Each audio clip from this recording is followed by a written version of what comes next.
So on today's webinar, we'll make it short. It's not going to be too long, but then it's going to be packed. So please, you can get your pen and paper, to jot down some things so that you don't miss much. So we're going to be covering the exact document and steps you need for a successful visa application, how to include your spouse and children as dependents, common mistakes to avoid, and how to prepare a solid application. Also, we have a real life case study to show how this works in practice. At Flyabout, we're proud to be a trusted name in international education and visa support for over 11 years. And we've helped hundreds of students and their family move confidently to UK and Canada. And we're committed to doing the same thing for you. Thank you once again for joining. And let's get started. All right. So quick recap into part one, where we talk about the admission phase. So if you missed the first phase, because this is actually a two-phase webinar, the first part we talked about the admission processing itself, what masters by research is, and then we were told in last webinar that masters by research is a postgraduate degree that is focused mainly on independent research rather than classroom lecture. So, and then when we mean independent research, we are not mean that you'll be left alone. It means that you'll be assigned a supervisor who will guide you, provide feedback, and help share your research through the program. So, there is a master's by research that allows you to go with your dependent, and there is another master's by research where you will not be able to take your dependent with you. So, in the last webinar, also we explained that there's the master's by research whereby you can go with your dependent is pure research. A pure research master's is the only one that allows you to bring your dependents. But there's another one whereby you are going to be taught. Yeah, so it is taught and research. Now, such master by research will not allow you to bring your dependents. And one of the reasons why we're having this today is also that so we've had a situation whereby some of our customers on their own, they will probably go to a school website and they will apply and they will just see master by research and they will apply. And in some cases, some of these customers paid tuition deposits, and once they make the tuition deposit and they are getting their cash and all that, then they'll get to know that the course they actually applied for is not a pure master's by research, whereby you get a supervisor. It's more by you're going to be taught, which means waste of the goal that they were trying to reach with that course is forfeited. And that is one of the reasons why we are bringing this to clear quite a lot of things, and then so that you can get to ask us questions relating to master's by research. So in the phase one, we talked purely about the admission process on how someone who would like to go for master's by research gets the school that you want, the course that you want, the rules that guide each of these courses. And then we were told in the last webinar also that each of these schools has different requirements.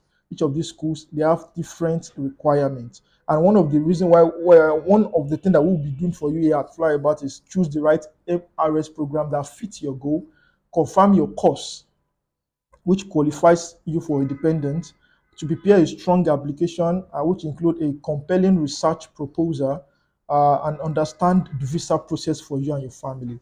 So on today's webinar, we will be talking basically or mainly on the visa processes for you and your family. But before we start that, just doing a quick recap also. So if you missed last webinar, also if you missed the last webinar, we're just going to do a quick recap. But then don't worry, you will send you a link where you can get to watch the whole webinar itself. So we mentioned the degree certificates, academic transcripts, which is needed to submit. The admission requirement for masters by research in the UK, degree certificate, academic transcripts. I'm just going to run through it. Curriculum vitae, reference letter. We have international passports, WAEC or NECO.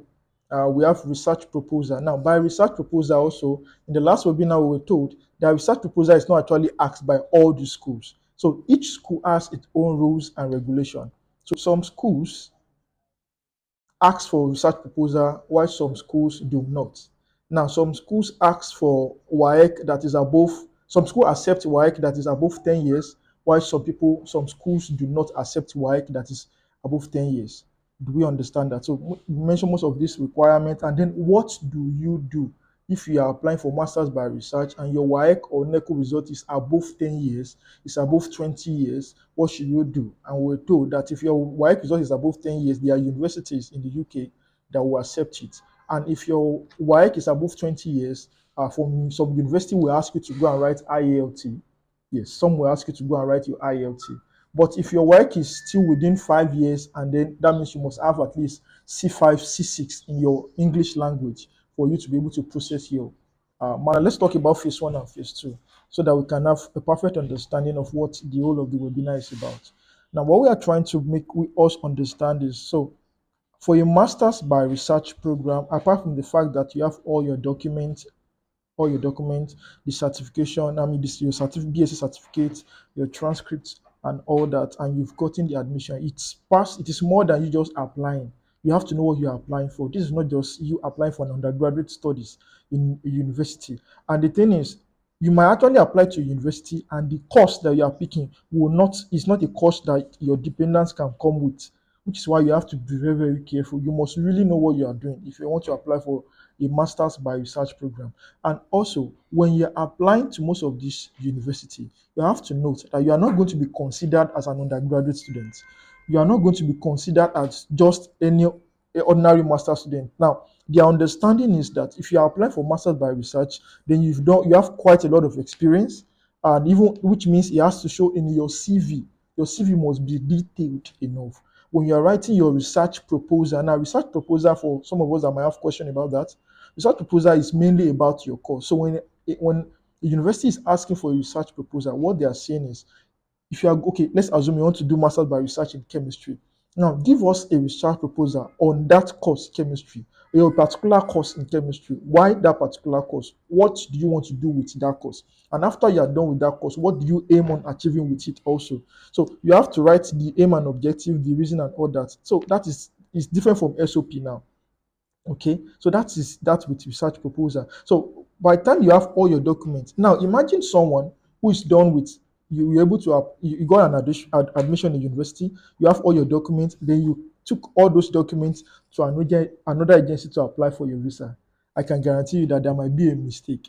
Or the only reason why there will not be a mistake is if the person that is processing your visa is an expert, like who understand all the document that needs to be submitted. Because in this situation, when we apply for masters by research in this in our company, the visa officer and the admission officer work hand in hand to make sure that no document is omitted when we are applying, no document is omitted when we are submitting for visa, and we both check all their documents to make sure that everything is done the way it ought to be. So before I round up, also please, if you have any question. Now, before I also go on, so we have offers. If you have questions, please, you can raise up your hand. While if you have any question, please, can raise up your hand and I will let you ask your question. Now, if you have for now, we have offers from so we're in partnership with some universities in the UK.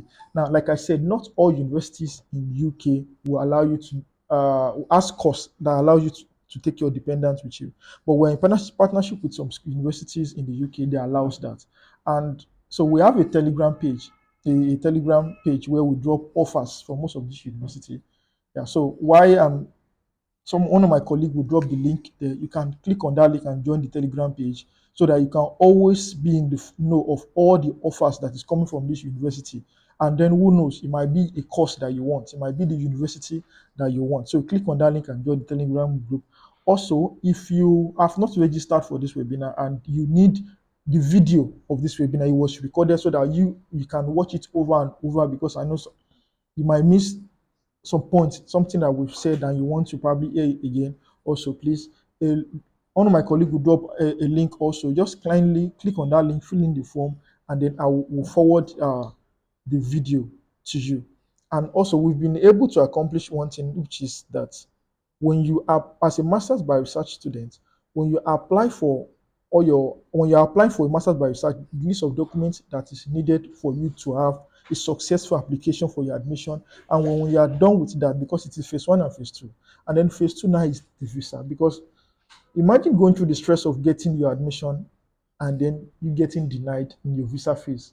When you've gone through phase one, you've gotten all your admission and all that, and you are now getting denied. That is not good enough, and that is why we are here. Get all your documentation, apply properly, and also, so we get questions like, "What if I have 5 children?"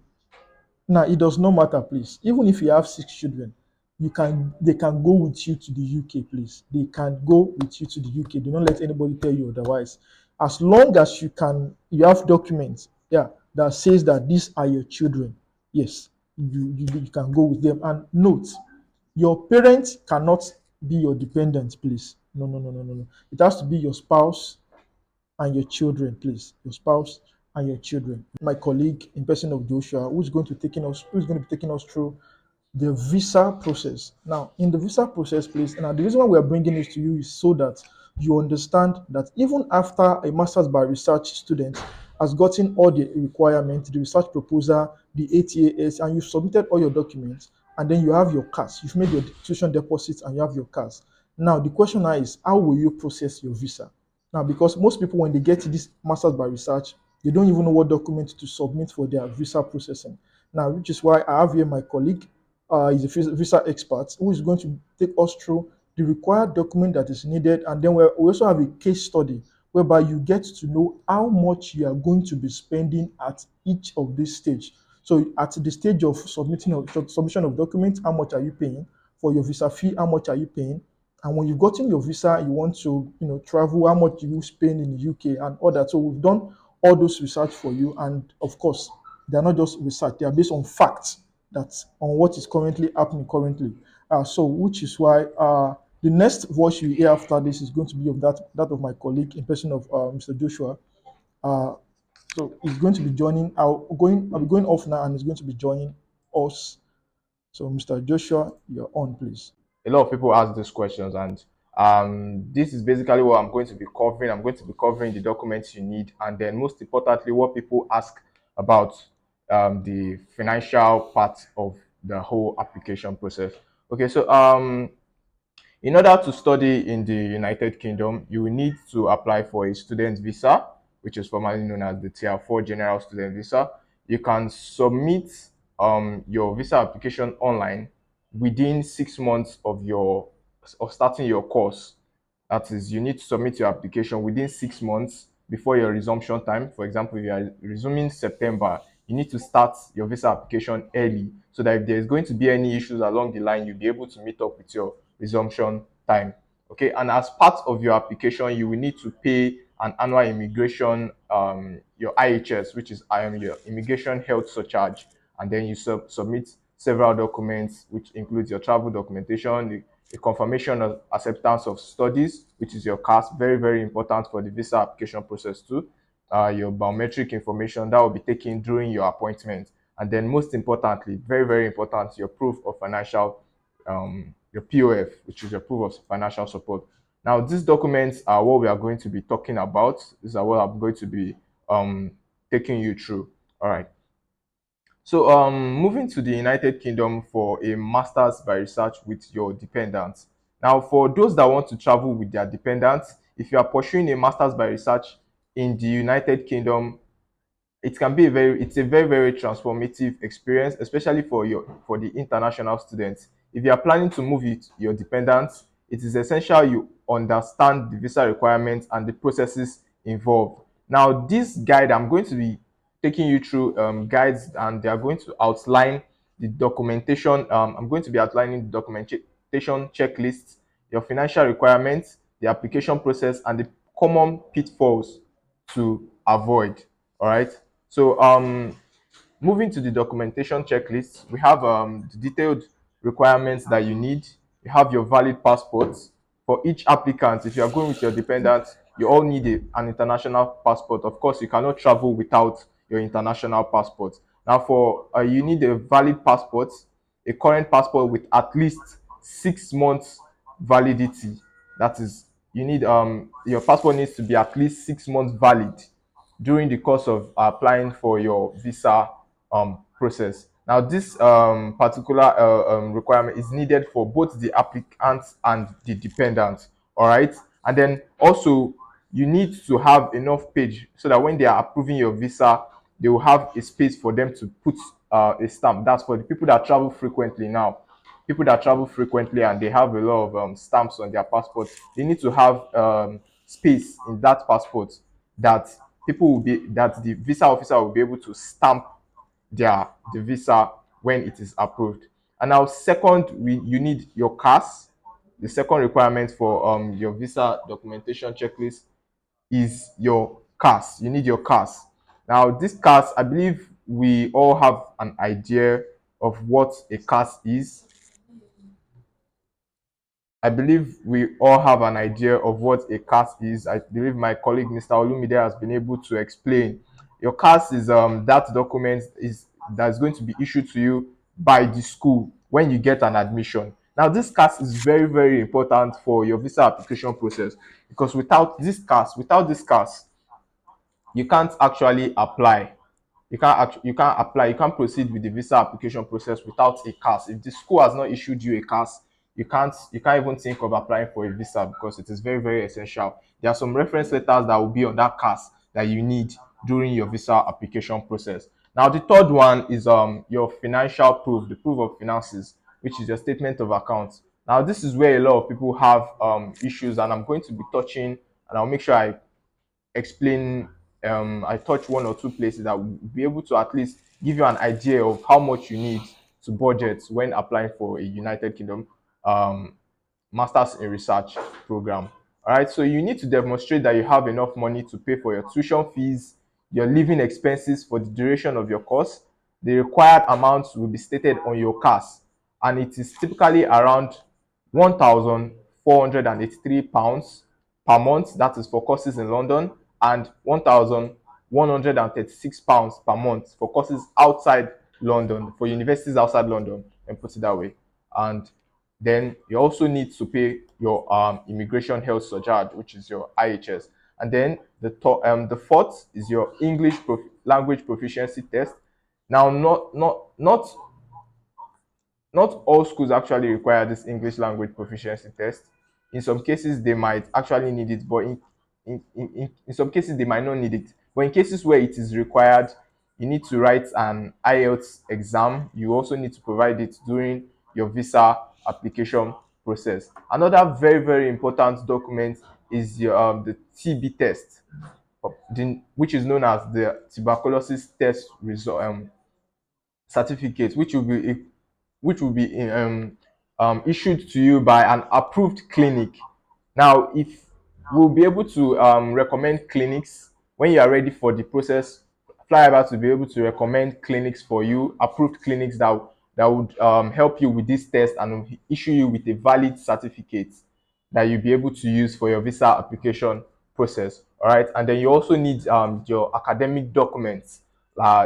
Basically, all the documents you provided during your admission process, you'll be needing them for your visa application process also. All right. Now these documents, let me just run through them. You need your degree certificates, you need your transcripts, and potentially other supporting documents like your personal statements, which I've mentioned above, and then reference letters and your CV. All right, and then you also need the visa application fee. Now, this is just part of the financial needs that you, and then the IHS too. The IHS, it does not have a stable price. Okay, so it is when you get to that stage that you'll be able to know how much you need to actually pay for your IHS. But for the visa fee is currently 747 USD. That is for the main applicant, and for dependents too. Each person will be paying 747 USD currently. Now, this visa fee also varies with exchange rate, but currently you'll be paying 474 USD. So whenever it is time for you to pay your visa, or whenever it is time for you to apply for the visa application process, we'll be able to pass this information using the current rate or whatever figure they have in their website. All right. And then moving to the next one, you need an ATAS certificate. All right. This certificate now is for people that are applying for people in the technology fields and the science field also. Now, it is if you look at my document there, I put it into brackets if required. Now, it is not all schools, it is not all courses that actually require the ATAS certificate. All right. And then for the adults now, the next document for adults is their police certificate. Very, very important. You need to provide a police certificate. You go to police station to get a police certificate. Without this police certificate, they might actually, if you don't submit it, they might actually request for it, and it will lead to a delay in your visa application process. So you need to also provide a police certificate. For dependents, for children, they do not need police certificates. All right, but for main applicants, and if you're going with your spouse, you and your spouse actually, you need police certificate. All right. So and then additional documents for dependents. I've mentioned the international passports. Then for if you're going with your children, if you have children, you need to provide your children's birth certificates. Going with your spouse, you need a marriage certificate to prove relationship between you and your spouse. And then for your children, if they are still schooling, you need to provide a school enrollment letter and just prove to show that they are currently in school. All right. And then lastly, the tuberculosis test result also for your dependents. Now, moving to the costs, which is where most people, this is the information that most people want to hear before they even take a step of applying for admission or anything in the United Kingdom. Now, for a master's in research program, you need enough money to pay for your course, which is 1 academic year. The way they calculate it is they calculate it by 9 months. They calculate it 9 months. In for example, if your course is a 1 year course, one year is 1 calendar year is actually 12 months. But when they are calculating your POF, it is calculated in 9 months. So the amount you need to pay would also be on your CAS, which I've stated it before. The total amount you need to pay, that's the cost of living and everything, the balance of the school, so everything will be on your CAS. All right, and then which is also the money to support yourself, and how much you need to pay, how much you need, depends on where you'll be studying. Okay, I've stated that before during the course of my presentation. You need either 1,483 pounds per month for courses in London, and 1,136 pounds per month for courses outside London. All right. Now, for each dependent needs 845 pounds a month for courses in London, and 680 pounds a month for courses outside London. Now, these funds, you must have it for at least 28 consecutive days. That is, you'll be providing a 1 month statement of account, and that 1 month statement of account should be about 28 consecutive days. So, how if you want to understand how it's going to start, the end date of the 28-day period must be within 31 days of the day you are going to be applying for your visa. That is, for example, now, if you are submitting your visa on the 1st of June 2025, you need to show that you have proof. You need to have started running your proof of funds since 1st of May, because you'll be providing a 1 month statement of account. All right. um then let's just go to a case study. Let me break it down. Let's use a case of a couple with 2 kids. Now, let's say the main dependent is the husband, Mr. John. Okay, John and his wife Sarah, they have 2 children, and they plan to move from Nigeria to the United Kingdom for Mr. John's masters in research at at a university in London. Now, if you recall, I said that if you'll be studying in London as a main applicant, you need 1,483 pounds per month for for your POF when you are calculating it. Now, when you are calculating it, you if you can if you are looking at my document right now, you see that I placed it there. Mr. John is 1,483 pounds times 9 months. That is what Mr. John needs. Now, the total of that calculation, if you take a calculator now and you put the figures in, it will give you 13,000. It will give you 13,000. It will give you 13,347 pounds. That is the total Mr. John will be needing if he is traveling alone. All right. So he just needs 13,347 pounds. All right. So approximately about I don't know how much it is in naira, but we work with daily rates. So But then I put a total figure for the, so let's just finish the whole breakdown so that we can know how much he will need for himself and his wife and two children. All right. So for if Mr. John is going with his wife and two children, he will be, each dependent now need 845 pounds because he's studying in London. All right. So that 845 pounds we multiply it by three, which is Mr. John's wife and his two children. There are three.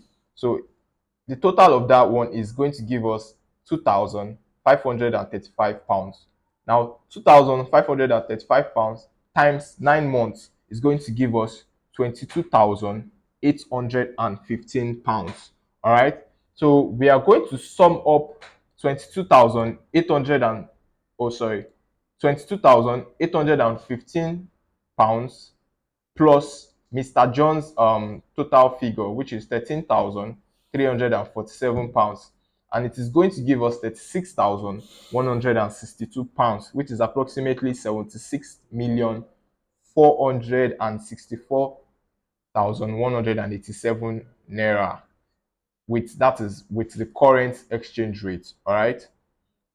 With the current exchange rate, what Mr. John and his family needs is 76,464,107 naira. All right. So I believe we all got this explanation, and if we have questions, let's write them down. And at the end of my session, you can ask your questions. But I believe this explanation is very very very very um well. I believe I've explained it well enough to our understanding. All right. So moving on, I have just three mistakes that you need to avoid, and it is more like an advice than the first one is incomplete documentation. Now this is where FlyAbert comes in, because most times people feel like they actually understand the whole visa application process. Most people think, oh yes, I can apply on my own. It is something simple, this, that. So they tend not to actually take their documents or take their applications to experts like FlyAbert. And at the end of the day, they end up not submitting the complete documents. They end up missing out some things, which either leads to delay in applications. For example, if you don't submit, for example, if you don't submit a particular document during your application process, if at the end of the day they end up requesting for that document, it will actually take more than the normal processing time. The standard processing time is 15 working days.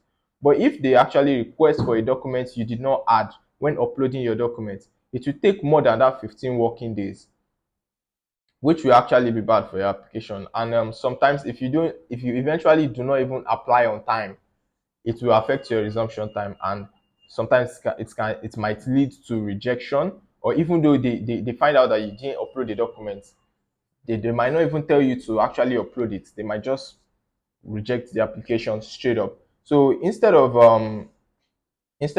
going through this mishap, I advise you come to us professionals, FlyAbert. We'll be able to handle your application and make sure that you are on the right track. Number two is insufficient funds. Now you need to double check that your financial evidence meets the minimum requirements, including the funds for your dependents, which is what I have explained above. Now, most people do not know how to calculate the POF. They just feel like you just need money in your account. No, it is not done that way. You actually need to know how to calculate the money, and when you're even putting the money in your when you're even arranging the POF, there are certain ways you need to actually, and references you actually need to put in the account. And when you come to us, we'll be able to advise you on how you should the right way to go, and the right step to take. All right. And number three, late applications. Now most people actually they don't apply on time. Most people don't apply on time. They wait till the 9 minutes before they start applying for their visa. Maybe they wait for a week before their resumption time before they will start applying for the visa, which is actually wrong. You need to apply on time so that if there's going to be any issue, you'll be able to sort it out before your resumption time to add to prevent delay or rejections. Now, I believe I've been able to I've come to the end of my presentation, and I believe I've been able to actually explain and give us better understanding of the requirements, the documents required, and most especially the financial requirements for the Masters in Research program in the United Kingdom. Fly iBot. Explore the world effortlessly.